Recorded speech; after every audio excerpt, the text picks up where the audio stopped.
ये सवाल मुझसे काफी लोगों ने पूछा था। तो देखिए यहाँ बामन वर्ड स्पष्ट लिखा है कि किचन में सिर्फ 2 पीकॉक और 1 डियर ही कटते हैं। जहां और चीजों के अलावा मैंने मौर्यन सम्राट अशोक के बारे में भी बात की थी और कश्मीर तक भी यही किताब पहुंची जहां अशोक पहले अपने 99 भाइयों का कत्ल कर चुके हैं। अशोक बहुत ही ज्यादा हिंसावादी थे। वहां आयुवांगजैंग अशोक का कलिंग शिलालेख, पर ऐसा बुद्धिज्म नहीं कहता। अशोक का नर्क था तो उसे चंडगिरी का नाम का इंसान मौत के घाट उतार देता। दूसरी है महावंसा जो पाली भाषा में है। कुरूप चंड अशोक कहां और किस लिए बोला गया। चाइनीज सोर्सेज भी मौजूद हैं जैसे कि ह्यूनसैंग और फाहियान। बुद्धिस्ट सोर्सेज में अशोक एक उदाहरण की तरह इस्तेमाल हुए और 1 लाख लोग मारे गए। उन्होंने मीट खाना कम कर दिया, जहां वो पूरी अहिंसा नहीं बल्कि कम हिंसा करने की बात करते हैं। हेलो और नमस्कार, आपका स्वागत है आई शैडो एन इतिहास में। मैं हूं रुचिका शर्मा। मैं पेशे से एक टीचर हूं। मेरे और भी कुछ क्रेडेंशियल्स हैं जो कि डिस्क्रिप्शन बॉक्स में मौजूद हैं। ये आई शैडो एन इतिहास का 23वां एपिसोड है। डिस्क्रिप्शन बॉक्स में कुछ किताबों के नाम भी मौजूद हैं जो कि आज के एपिसोड से जुड़ी हुई हैं, जिन्हें आप अपनी जिज्ञासावश पढ़ सकते हैं या फिर मैं जो भी यहाँ बोलूं उसे फैक्ट चेक करने के लिए। तो आइए आज का टॉपिक इंट्रोड्यूस करते हैं। करीब 10 दिन पहले मैंने लल्लन टॉप चैनल पर एक बैठकी की थी जहां और चीजों के अलावा मैंने मौर्यन सम्राट अशोक के बारे में भी बात की थी। अगर वो आपने नहीं देखी है तो मैं उसको लिंक कर दूंगी, आप यहाँ देख सकते हैं। उस एपिसोड के बाद काफी लोगों को ये जानना था कि मेरी सोर्सेज क्या हैं अशोक के बारे में। तो मैंने ट्विटर पे कई लोगों को बतलाया, पर मुझे लगा कि मुझे अपने चैनल पर भी इस बारे में बात करनी चाहिए। मैंने अशोक पर अपने चैनल में पहले भी 2 वीडियोस बनाए हैं।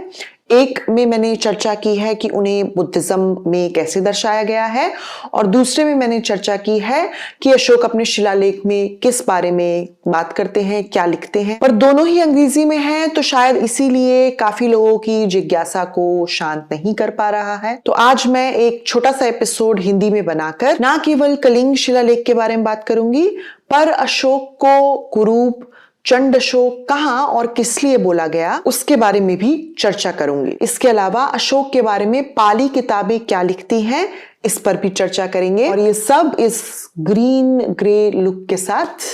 चलें फिर। तो सबसे पहले अशोक का कलिंग शिलालेख क्या लिखा है उसमें। ये लिखा है, ये प्राकृत भाषा में है और इसकी अंग्रेजी ट्रांसलेशन ई हल्स ने की थी। वो जर्मन थे और उन्होंने अशोक की सारी शिलालेख यानी इंस्क्रिप्शन की ट्रांसलेशन की है। अशोक की कलिंग शिलालेख रॉक पे है, चट्टान पे है। इसे रॉक एडिक्ट 13 भी कहते हैं। ये हमें कलसी में रॉक पे मिली है। कलसी उत्तराखंड में है और ये उनके राज्य के 8वें साल में लिखी गई थी। क्योंकि ये ट्रांसलेशन अंग्रेजी में है तो मैं आपको जल्दी से इसका सार बता देती हूँ। अशोक यहाँ कलिंग की लड़ाई के बाद ग्लानि व्यक्त करते हैं कि 1.5 लाख लोगों के घर उजड़ गए, वो डिस्प्लेस हो गए और 1 लाख लोग मारे गए। सबसे पहली ग्लानि वो ब्राह्मणों के मरने की व्यक्त करते हैं। ये सवाल मुझसे काफी लोगों ने पूछा था कि कहाँ लिखा है ऐसा।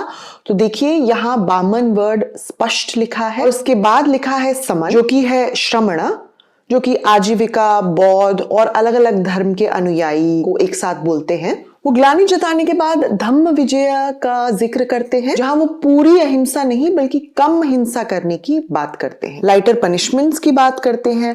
पूरी इंस्क्रिप्शन में कहीं भी वो बौद्ध धर्म का जिक्र नहीं करते। इस शिलालेख को आमतौर पे अशोक के बुद्धिस्ट बनने के रीजन से जोड़कर देखा जाता है, पर इसमें कहीं भी बुद्धिज्म का वर्णन नहीं है। बुद्धिस्ट बनने का वर्णन वो अपने रूपनाथ शिलालेख में करते हैं जो उनके राज्य के 13वें साल में मध्य प्रदेश में एक चट्टान पे गड़वाया गया था। यहाँ वो कहते हैं कि उन्हें 2 साल हो गए शाक्य बने हुए।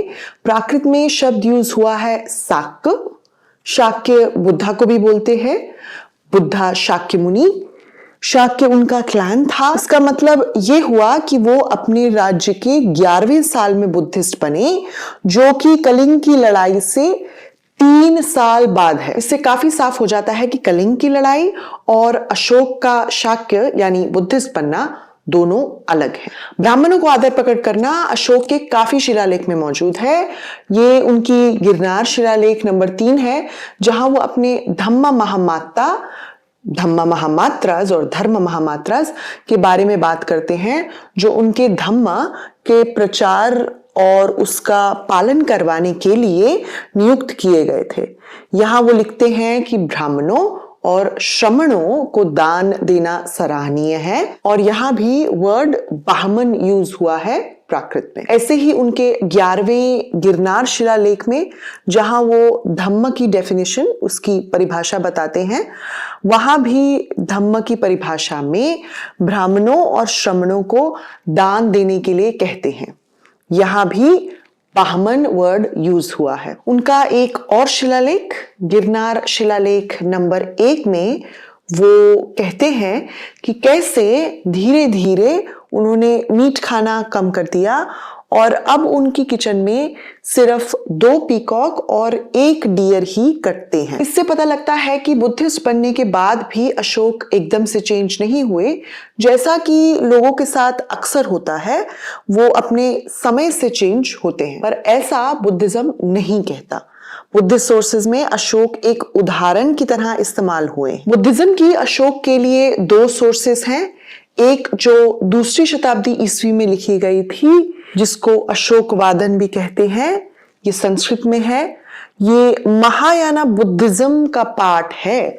महायाना ने ही बुद्ध की मूर्ति बनानी शुरू की थी। दूसरी सोर्सेज सेलन यानी श्रीलंका से है, जो पाली भाषा में है। ये अशोक वादन के बाद 5वीं शताब्दी ईसा पूर्व में लिखी गई थी। इसके अलावा चाइनीज सोर्सेज भी मौजूद हैं, जैसे कि ह्यूनसैंग और फाहियान, जो भारत आए थे चाइना से। पहले अशोक वादन का जिक्र करते हैं, जो कि एक अवादन टेक्स्ट है, जिसका अर्थ होता है एक इंसान के धार्मिक कार्यों का वर्णन। अशोक वादन की कहानी संक्षिप्त में यह है कि अशोक पहले काफी कुरूप थे। उन्हें चंड अशोक माना गया है। उनका एक हेल था, अशोक का नर्क था, जहां कोई अगर गलती से आ जाए तो उसे चंडगिरिका नाम का इंसान मौत के घाट उतार देता था। अशोक बहुत ही ज्यादा हिंसावादी थे। दूसरी है महावंसा, जो पाली भाषा में है, जहां अशोक पहले अपने 99 भाइयों का कत्ल कर चुके हैं, हिंसावादी थे। फिर बौद्ध धर्म ने उन्हें बदल दिया और उन्होंने फिर 84,000 विहार बनवाए, जो बुद्धिस्ट मंक्स की मोनेस्ट्री को माना जाता है। अशोक की जो कहानी चाइना तक पहुंची, वो अशोक वादन ही थी, जहां अशोक पहले चंड फिर धर्म अशोक बताए गए हैं। इस टेक्स्ट को वहां आ यू वांग ज़ैंग बताया गया है। मैं शायद इसे सही प्रोनाउंस नहीं कर रही हूं, तो मैं इसको यहां लिख दूंगी ताकि आप देख सकें। और कश्मीर तक भी यही किताब पहुंची, जहां इसे अवदाना कलपलिता भी कहा गया। और क्योंकि अशोक वादन की कहानी ही सब जगह पहुंची, अशोक की कहानी बौद्ध धर्म से ही जुड़ी रही और आज भी वैसी ही देखी जाती है, चाहे वो भारत हो चाहे चाइना हो। लेकिन दोनों ही टेक्स्ट में, चाहे वो पाली महावंसा हो या संस्कृत अशोक वादन हो, अशोक का जन्म कब हुआ, वो राजा कब बने, ये सब नहीं बताया गया, क्योंकि शायद कहीं ना कहीं इन टेक्स्ट को अशोक का इतिहास नहीं, बौद्ध धर्म का इतिहास बताने में ज्यादा रुचि थी। इन टेक्स्ट को अशोक से कम और बौद्ध धर्म से ज्यादा मतलब था। अशोक बस यहाँ एक उदाहरण ही है। तभी शायद अशोक की हिंसा और उनका एकदम से बदल जाने को हमें आंखें मूंद के बिल्कुल भी मान नहीं लेना चाहिए। तो फिर अशोक थे कौन? अशोक सबसे पहले एक राजा थे, जो एक राजा की तरह ही लड़ाइयां लड़ते थे, समाज की रीति रिवाजों का पालन करते थे, ब्राह्मणों और श्रमणों का आदर और उनको दान देने की बात शायद वो इसीलिए अपने शिलालेख में करते हैं। पर वो एक आम राजा नहीं थे। उनके धम्म की पॉलिसी डिफरेंट है। और वो सिर्फ एक बुद्धिस्ट नहीं थे, और उनकी धम्म की पॉलिसी सिर्फ बुद्धिस्ट नहीं है। धम्म की पॉलिसी के बाद और बुद्धिज्म में बदल जाने के बाद भी अशोक मीट खाते थे और लोगों को बाकायदा सजा भी देते थे। और एक बौद्ध अनुयायी होने के नाते वो भरसक प्रयास करते थे हिंसा कम करने का और बुद्धिस्ट संघ को दान देने का। और आप उनके सारे शिलालेख पढ़ सकते हैं हल्श की किताब में, और अशोकवादन भी ट्रांसलेटेड है। ये सब जानकारी आपको डिस्क्रिप्शन बॉक्स में मिल जाएगी। और अगर आपको कोई सवाल हो तो कमेंट सेक्शन में जरूर पूछिएगा, और अगर कोई सुझाव हो तो प्लीज जरूर दीजिएगा। और अगर चैनल पसंद आए तो सब्सक्राइब जरूर कीजिएगा।